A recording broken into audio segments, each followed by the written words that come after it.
beautiful in Connecticut, and I'm just gonna walk in here and show you guys what they have and to compare Florida and up north, because you guys say that you guys don't get to find plants like I do. So I'm just gonna go ahead, but I'm gonna let you know that they're playing loud music in there, so I will have to just put instrumental. You won't hear me talk throughout the time, so I'm just gonna let you guys know ahead of time. So let's just go ahead and check it out. Right now my voice, you can hear I'm sick, so I decided to go see what they have here up north, since you guys are saying that your Home Depots are not as good as mine.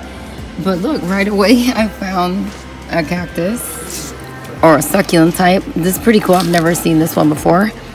It is a euphorbia. Nice.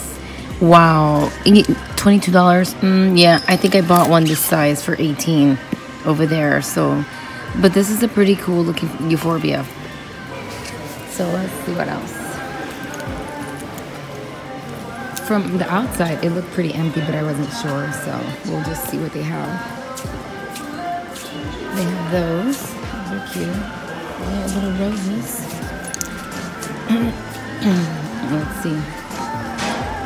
Oh, so there's, because it's winter, so they make it really small right now here. I see. Okay. Oh, this is heated. Oh, okay. It's heated in here. Nice. They have some orchids over there, and let's see what else. I don't want somebody to hear me. Look, they do. Look at this, guys.